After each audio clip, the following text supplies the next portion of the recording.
Hello everyone. In this video, we will turn off Windows Defender with two different methods. Step 2. Let's click on the first method, Windows Security. After Step 3, let's click on the Virus and Threat Protection section. Step 4. Let's click on the Manage Settings section. Step 5.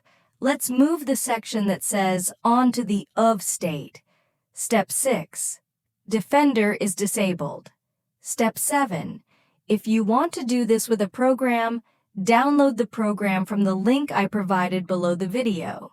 Step 8. Extract it to the folder, right-click on the Control-X program, and run it as administrator. Step 9. There are two options in the program. You can turn it off with Disable Windows Defender. Step 10.